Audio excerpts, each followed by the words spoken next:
Hi guys, welcome back to PCOS Talk JA. Today I'll be having a very special guest on the podcast. Let me introduce her right now. Stay tuned.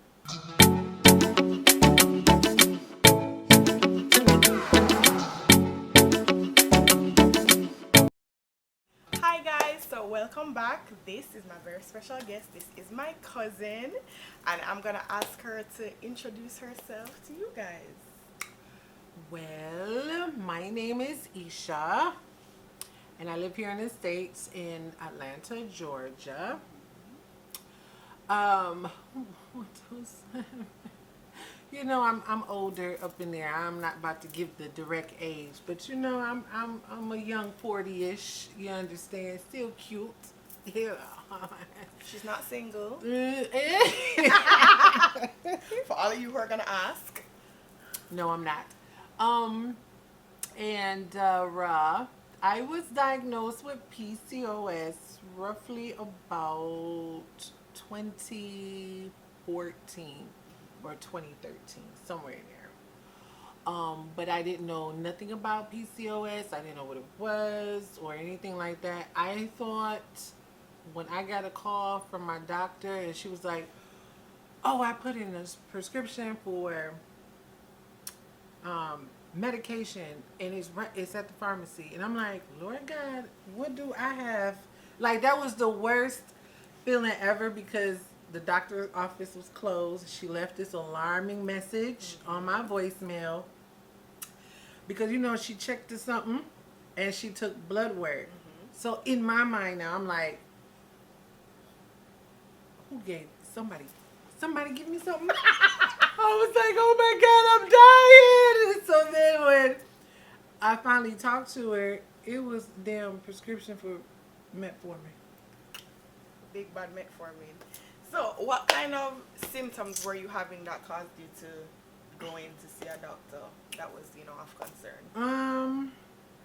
I was not having a period. Like, my cycle was just non-existent. I growing up, like when I was younger, now I'm thinking about it, when I was younger, I had my cycle will come like every other month. First it would last only like 3 days.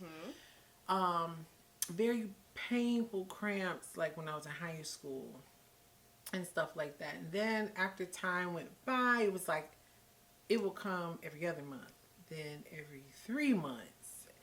And then by the time I hit 18 or so, like I would rarely see it.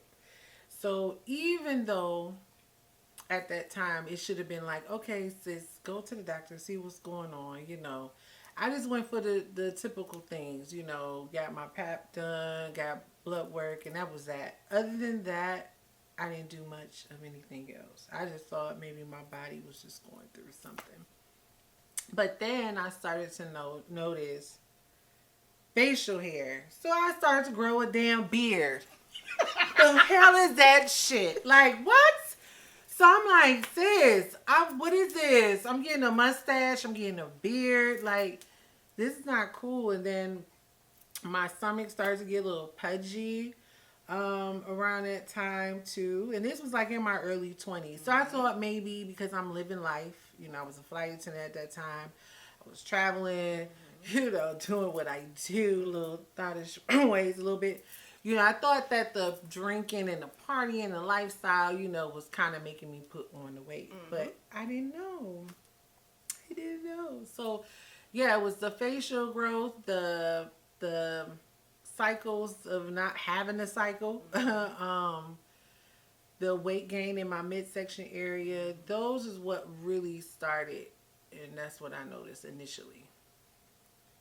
So yeah, when I got diagnosed and I learned a little bit more, it was like, oh, okay. So now I see. Now I know about the other symptoms: the anxiety, the fatigue. Ooh, the fatigue. Ooh, yes, yeah, diehard fatigue.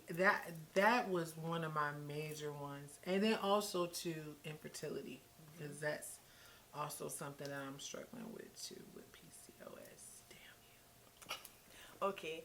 And what, so we have like a idea of what some of your symptoms are, Mm-hmm. what kind of treatments have you tried?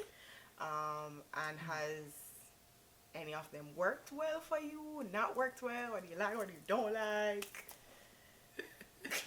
I know she's gonna start with the metformin because that's everybody's complaint. Listen, well, yeah, that was the first treatment because when I got diagnosed, she immediately put me on metformin, and she gave me some medication. I don't know what it was called, but it was like something to make me have a period, and it was the worst thing ever. It was a pill I had to take, I think, for 10 days. Was it like a hormone? Was it Provera? I don't remember, but I know it was a medication that actually make you have a cycle. So it's like some type of synthetic something of some sort to make you have a cycle. But when I say I was bleeding like somebody killed me, I said, Jesus Christ. It was this, horror movie. Every minute in my bathroom, it looked like somebody just killed me dead. So I stopped taking that like immediately because I was like, I'm bleeding too much, and I didn't like it. I didn't feel comfortable bleeding through my clothes, going to work every day, just having to bring extra this and that. Like, no, can't bother. So I stopped that. The metformin now. Yeah, I mean, I was shitty litty. I was shitty litty.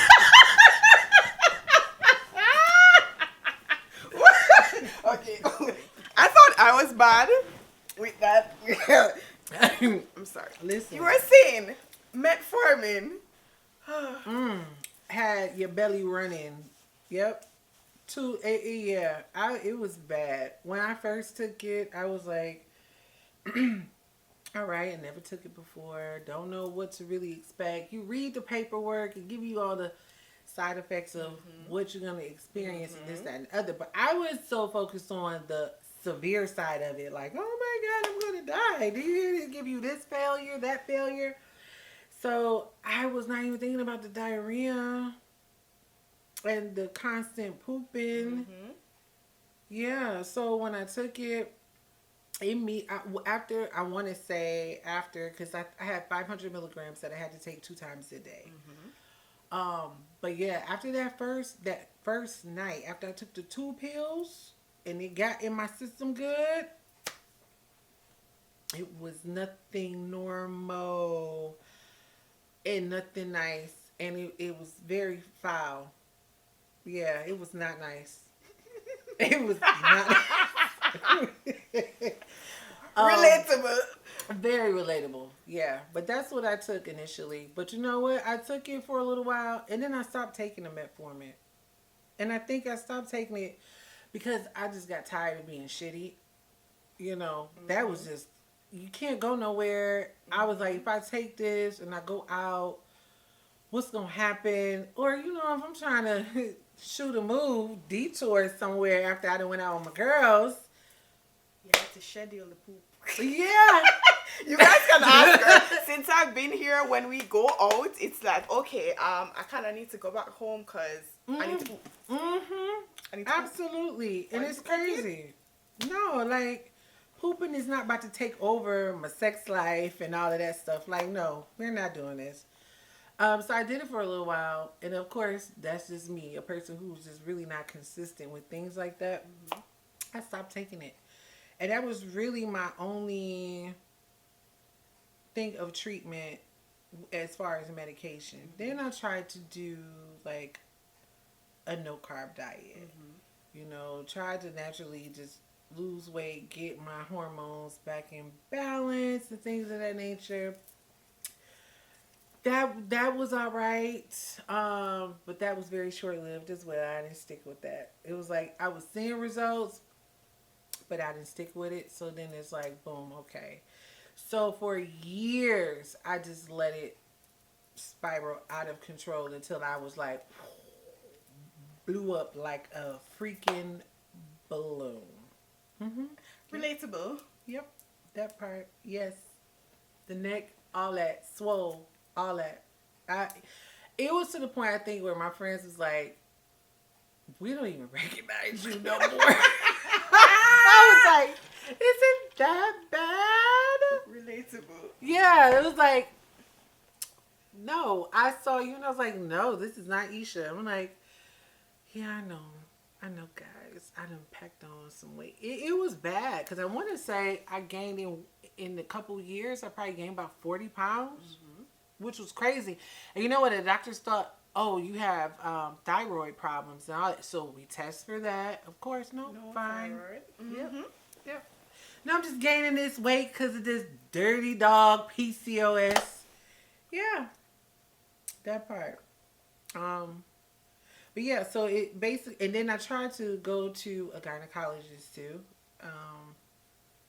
A gynecologist to kind of look at my ovaries. And of course, when they did like the ultrasound and stuff, you could see the little white cysts all over my ovaries and stuff. And I'm just like, you know, this is crazy. I'm like, all this going on. Then on top of that, my blood sugar, my A1C was like, a couple years after I was diagnosed with PCOS, I was diagnosed as pre-diabetic as well. And of course, that's one of the main things of having PCOS is being, you know, pre-diabetes. So again, I got prescribed metformin, but I just didn't take it. You know, this is crazy. I don't know. Like, I didn't take it serious at first because I never hear about it. Yes. I never heard about it. So I'm like, what is this? And I find in my experience, like when you talk to people about PCOS, when it's like at the stage you were when you were young and it's mild, people are just like, oh, you know, it's just a little weight gain, it's just a little facial here and there. I mean, not to say scare people, but the doctors don't, well, they don't know much about it, but they don't kind of tell you that if you leave it untreated, that it's gonna get worse and you're gonna get worse symptoms. So it would be best to at least, you know, try to help us find things that work for us. Just kind of like, oh, here's metformin, take it. Here are these meds to give you a period, take it. And if that shit don't work for you, well, too bad. Yeah, which is sad. And the crazy thing is, like, you know, I haven't been pregnant before. So I just didn't take it serious. I really didn't. But then now that I'm older, I'm married, now I want a family and things like that, you know, and I'm just like, oh man, I should have just did the damn work that I was supposed to do. But you know, it is what it is. You live and you learn. And the thing is, at the time, you're not, because of the information that you have, you're not thinking, oh, this is going to cause me problems in the future.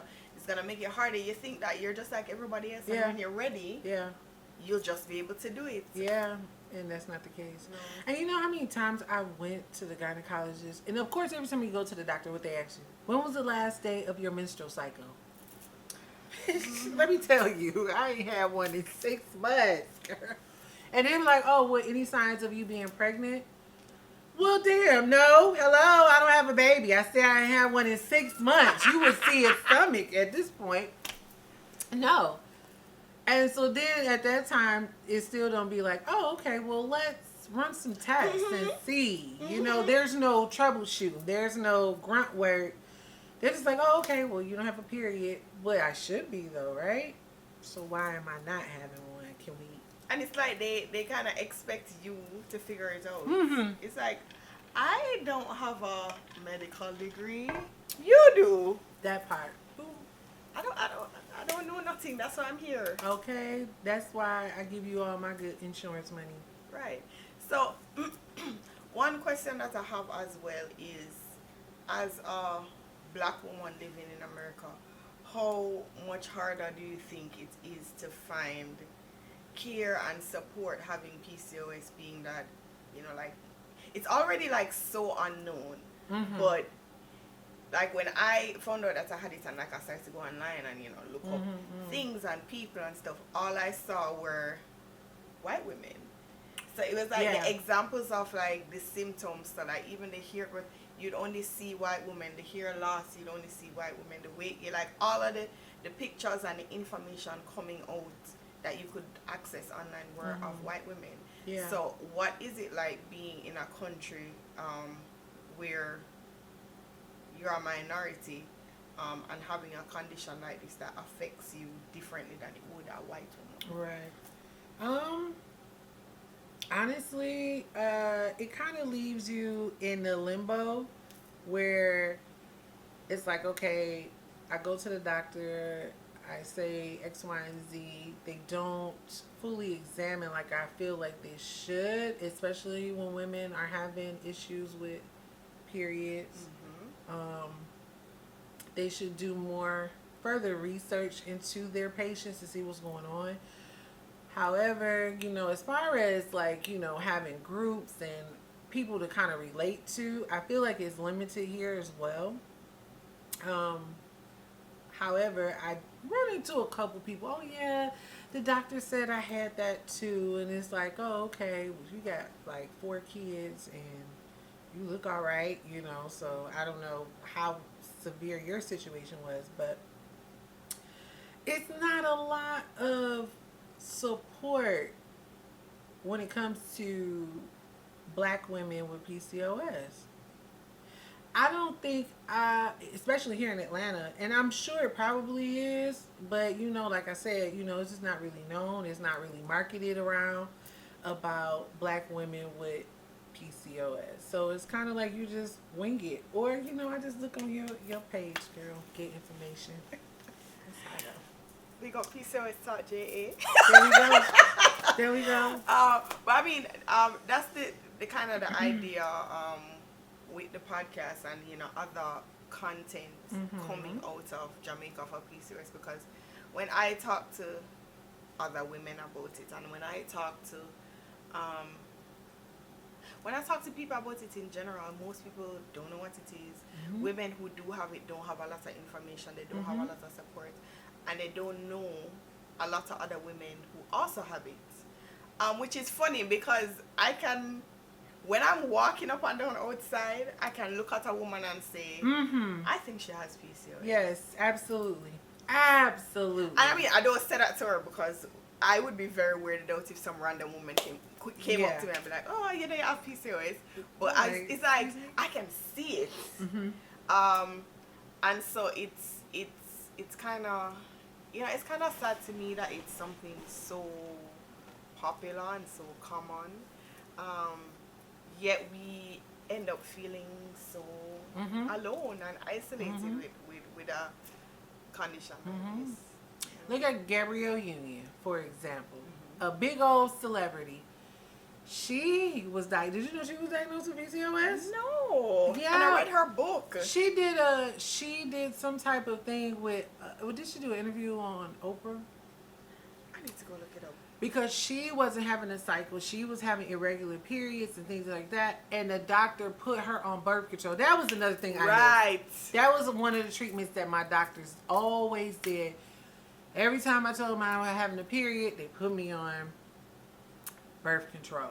In which that is something that kind of restricts you from having a child, even though when you're young, you don't want to have a child. However, prescribing someone birth control when they're already having infertility issues, that I feel like that's just stupid. It sounds counterproductive, right? Yes, it's like, it don't make sense. Why would you, I mean, what one of my doctor friends explained to me, but my case is a little bit different from yours, when I was telling her about the birth control, because I was like, why?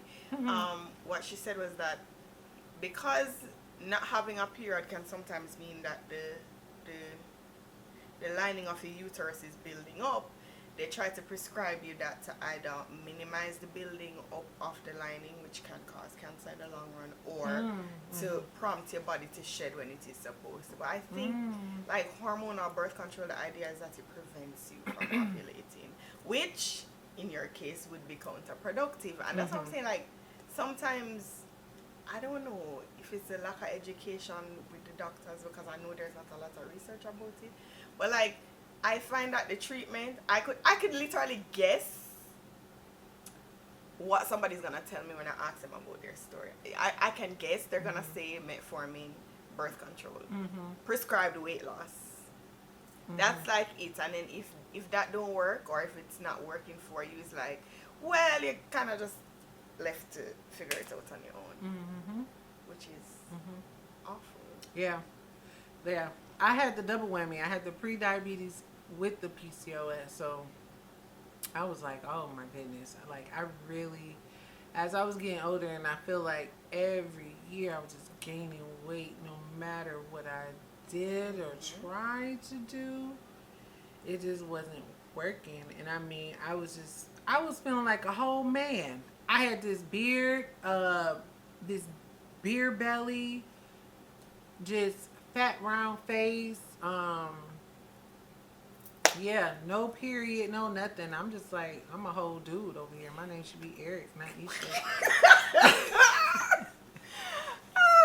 I laugh, but seriously, it's like something I struggle with a lot too, because like now I have facial hair. Like, since I've been here, I was like, oh my god, I have hairs on my chin. There's hair. I have a mustache. You bought a tweezer. I did, and I need to go and get wax strips. Yep. But it's just like when I first noticed it, I posted on Instagram, like, and I was like, yo guys, I have freaking chin hair, and I was losing my shit, and people were like a lot of people are very supportive, because I have a lot of PCOS buddies on my page, so they'd be like, girl, I understand what you're going through, but then a lot of other people are like, what's the big deal? Like, I can't even see it, and I'm just like, you don't understand. It already takes like so much from us, because with the weight gain, especially with the weight gain, you don't feel in control of your body. You don't feel confident. Yeah, and people are very fat phobic, whether or not they like it. Oh my god. And they like to basically accuse you of being lazy and gluttonous, and it's like you're not trying, when literally nothing I do works when it comes to weight loss. You don't know my life, nigga. Yeah, you don't know. Most people with PCOS that I know eat less than people who are slim and cannot lose weight or keep gaining weight. So it's like with that, and then you get the facial hair, so it's just like, you have this one thing, then you have this other thing, and you feel out of control, and then you don't feel feminine, you don't feel sexy, and it's just like, how am I supposed to be confident and get laid and enjoy, pleasurable things and sex and dating when I in myself don't feel attractive because I feel like a boy? Yeah.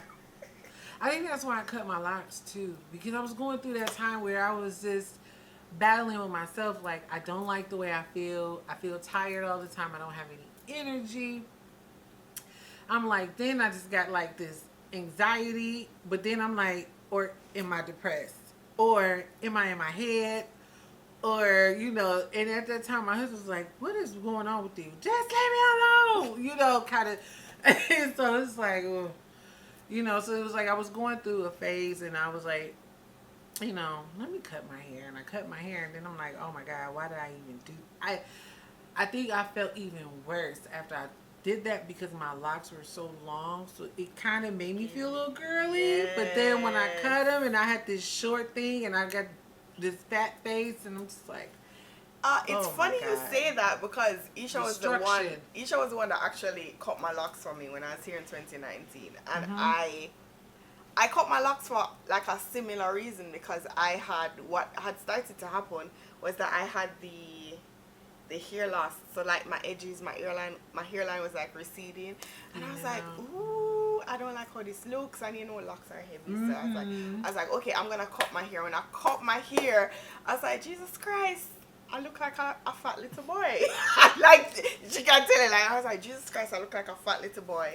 And then I went to the bar and they kind of and I was just like, people thought I was rocking it, but in my I was losing my mind. I just like, when I looked in the mirror, all I saw was I look like a fat little boy. I look like a fat little boy. I look like a fat little boy. So as soon as my hair was long enough, braids, honey, braids. Boop. Braids. No, I went and I bought. Oh, my husband was so bad. I bought a $650 wig. He said, "What? Why, Esha? How much money?" I was like, $650.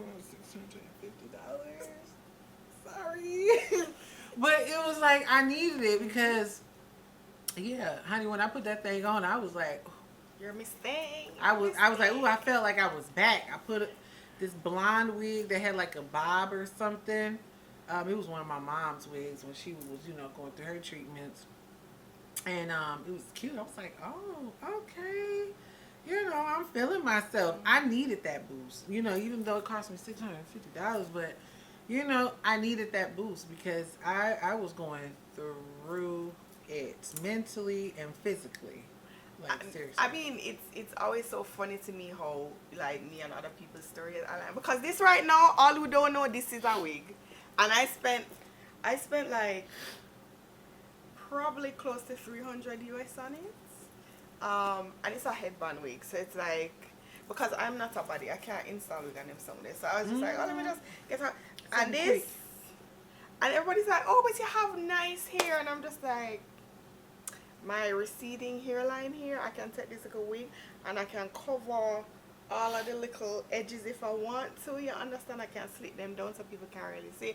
And people are like, but why do you need a wig? Like, your hair is not, you have nice hair. And I'm just like, you guys don't understand. When I have to pull my hair back, what happens is then you can see the hair loss, one, and two, all I'm thinking about is I'm making the hair loss worse. I'm making it worse.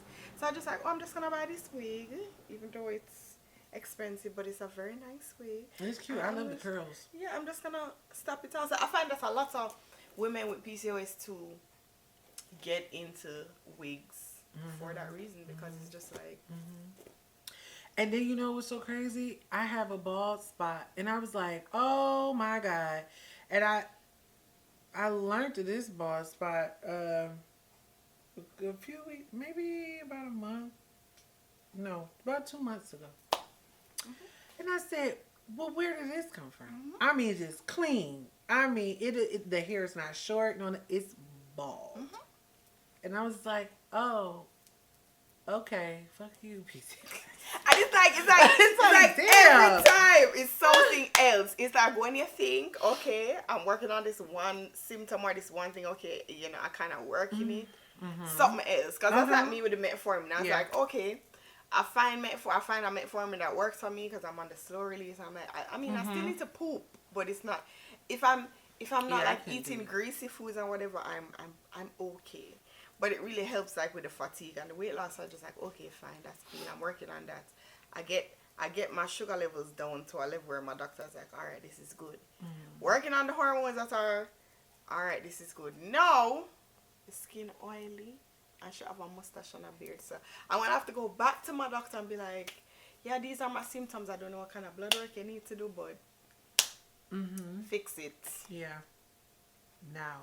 Jesus. It never stops. No, it doesn't. It's exhausting, and that's why it's a chronic illness. But since I had my surgery, oh yeah, I had weight loss surgery last year, August of 2022. Because of the PCOS and the pre-diabetes, because I was basically at the borderline of being diagnosed with diabetes. And I was like, oh, hell to the no. So I know, like, once you cross that threshold, that's it. You can't, yeah. I mean, you can go back, but I just didn't want to be, like, sitting here trying to deal with medication and things like that. That's when it becomes more life-threatening, and I'm like, no, I'm good. So my insurance approved me to join a bariatric program, in which I did. I learned a lot. I was in the program for like a year. No, like a year and a half before I actually did the surgery. I had to do groups. I had to do psych evals. I had to do blood work, all kind of things. So once I got the surgery, I noticed a lot has changed, actually. Thankfully, my A1C went from a 5.7 down to, the last time I checked, it was a 5.1. Ooh. And my cycle, I want to say 30 days after my surgery, I have my cycle. And then it's been coming on every month since then. Hello. We love the wins. We love the wins. So, yeah, because when I went to go see my gyno in September, she was like, "Oh, you just had surgery." I'm like, "Yeah." She was like, "You have PCOS." She was just reading everything because it was my first time seeing her. Mm-hmm. So she was just going through everything, and I told her like, in the next year or so, like I want to have a baby, and so she was like, "Well, we gotta get your period regulated and stuff." She was like, "Which I think give it 2 months or so. Once you come down a few more pounds." Mm-hmm.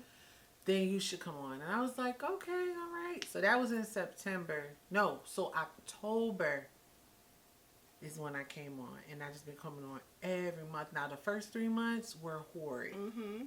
It was horrid because I haven't been on my cycle in so Right. long. It was like shedding. It was like, Yep. it was clots. It's awful. It was. That first one? It was destruction. I could not get out the house. Nope. I had to call my boss like, "Listen, I am going to be running late because I have to change for the second time and shower again." It was horrible.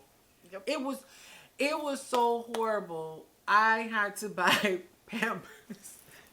You are not the first person I've I heard had to say buy that. Pampers. I had to buy Pampers. I had to go to Walmart and buy a damn Pamper.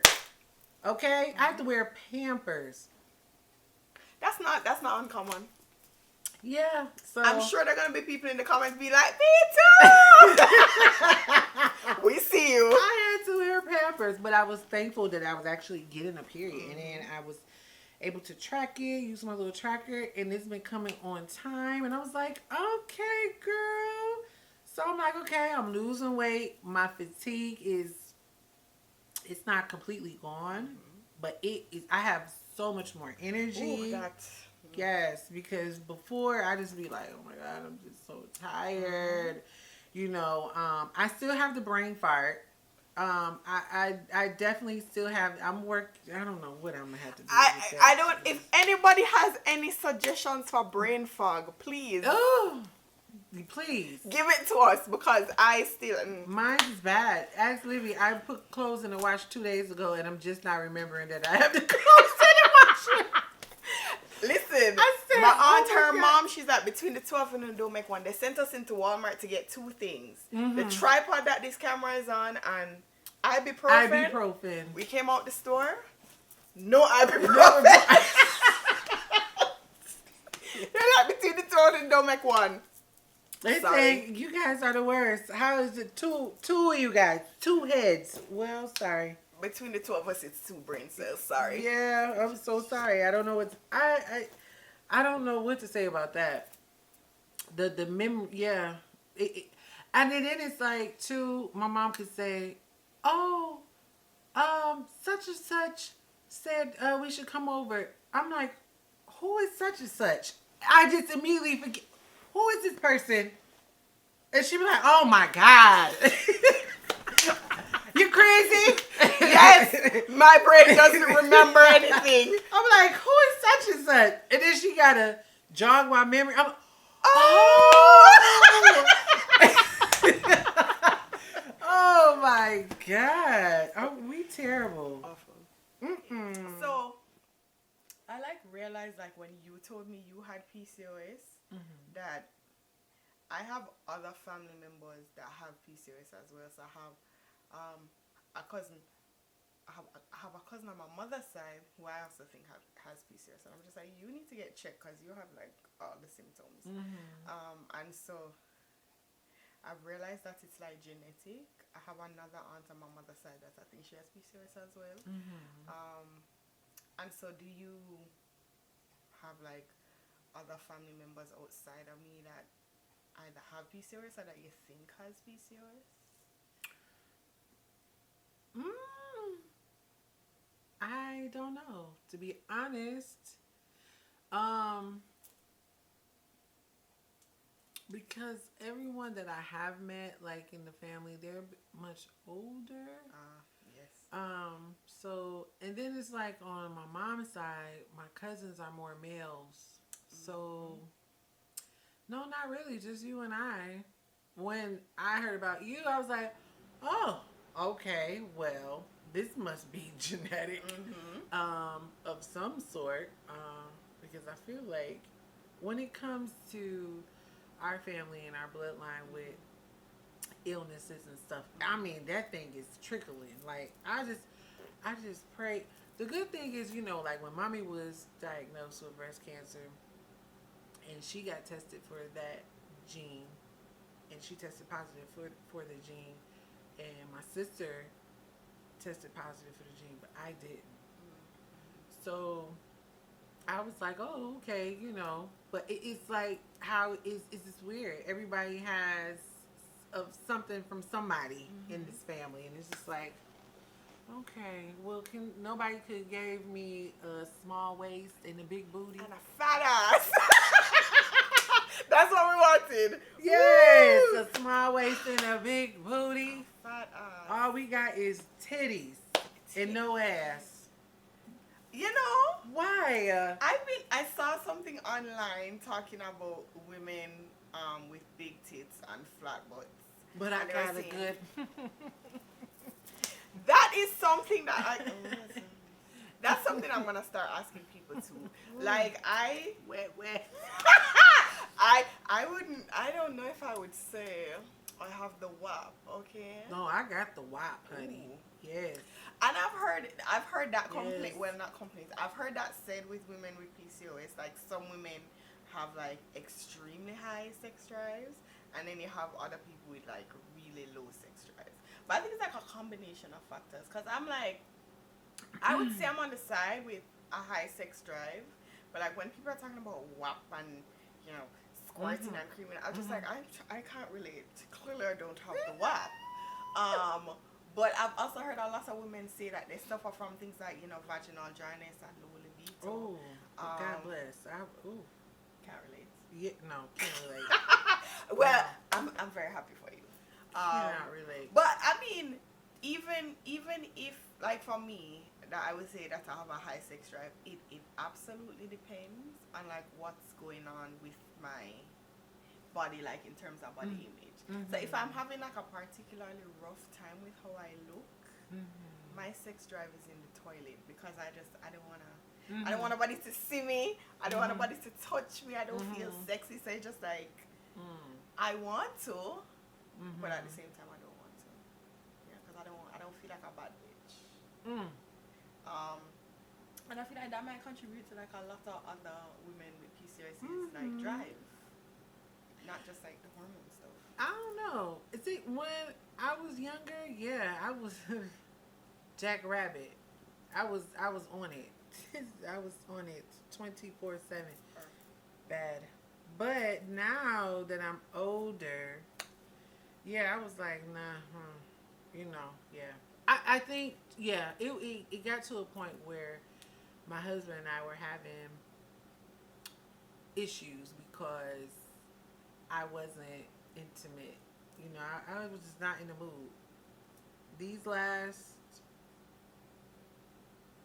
2 years, 3 2 to 3 years, because in the beginning, like, him and I we was inseparable, but yeah, the last 2 years or so, yeah, I was like, I don't feel like it. I don't want to.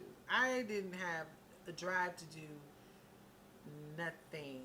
But then also too, I just had like a lot of stuff. My mom, my aunt, then I had my own personal health going on. So I had a lot to deal with, and still work a full-time job.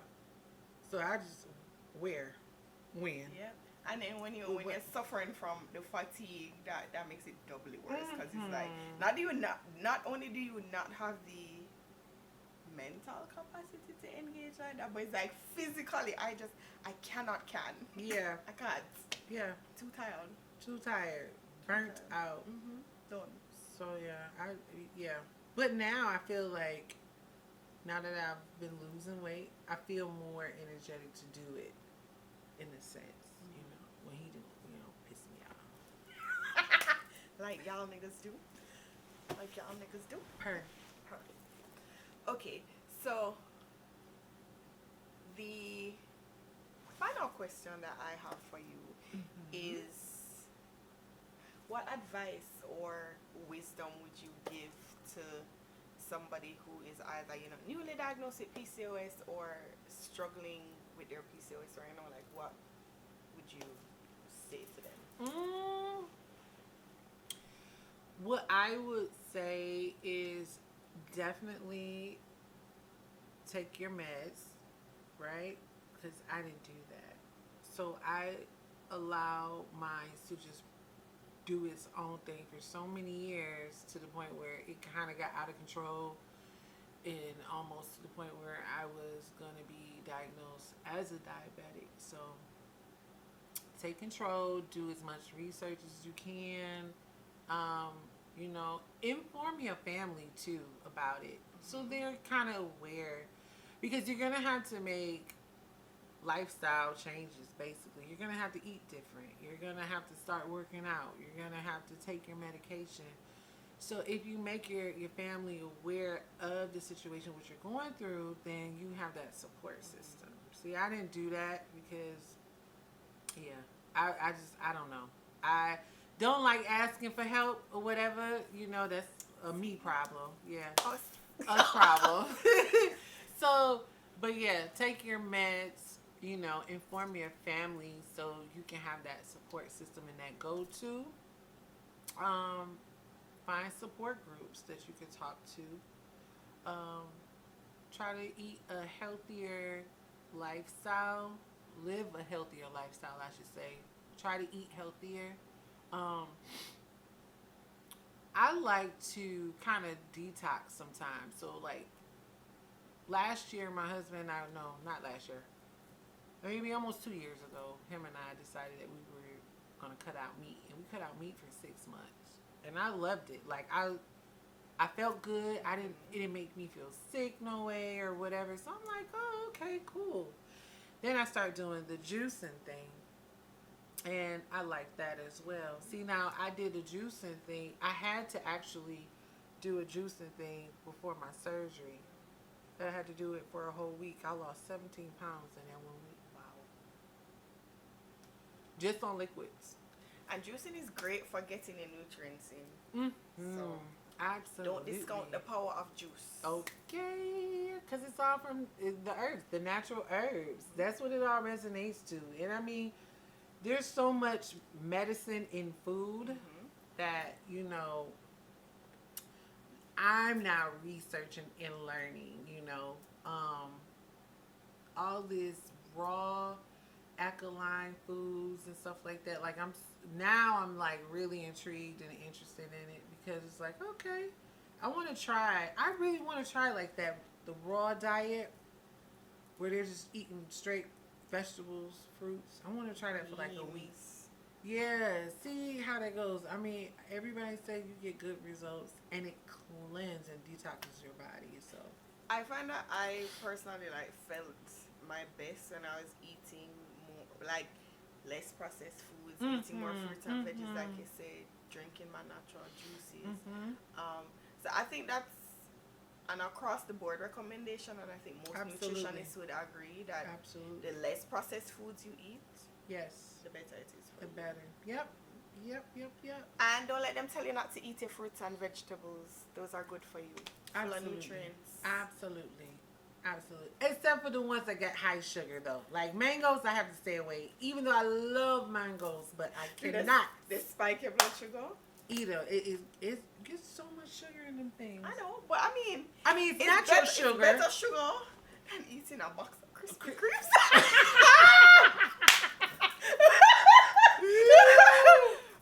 Look, I was just looking at the box and said, damn, we should go to Krispy Kreme.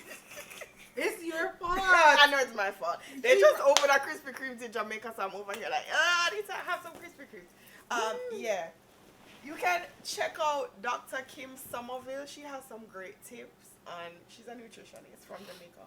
She has some great tips on like how to eat well for if you have issues with your blood sugar, like people with PCOS. So one of her recommendations is that moderation, like if you're eating a donut, only eat one. Have it with a meal. Yeah, I know. She said if you can't do that, then have it with a meal. A good meal that has protein and your healthy carbs and your vegetables and so on. And what else did she suggest? Exercise after you've had it. So go for a short walk, walk up some stairs, whatever it is. And you should also, you can add cinnamon to either your meal that you eat before or to the donut itself, and that will help your body to absorb more of the sugar instead of it just sitting in your bloodstream. So I guess that's something you can do for your mangoes. You can add cinnamon to your mangoes or eat it as a dessert after your meal. Interesting. You find that it spikes your blood sugar. Yeah, cinnamon is great for people with PCOS, and well, it's great for people with issues with their blood sugar. Yeah.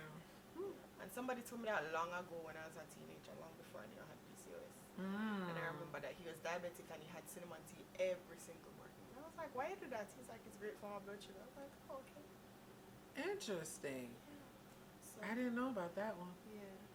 So I'm all for eating what you want to eat because we're gonna die, and I don't think we should die and not enjoy food. That's what I think. Oh my goodness. So I'm gonna find every which way I can to eat what I want to eat whatever you want. Lord have mercy. Thank you so much for joining us on this episode of PCOS Talk JA. You can find us on social media at PCOS Talk JA on Instagram, YouTube, Facebook, everywhere. And you can find Esha at Island_Beauty82 on Instagram. So please to follow her. If you have any questions, just shoot her a DM and you'll get through. Thank you so much. Thank you. Bye. PCOS Talk JA is a Time by Team production.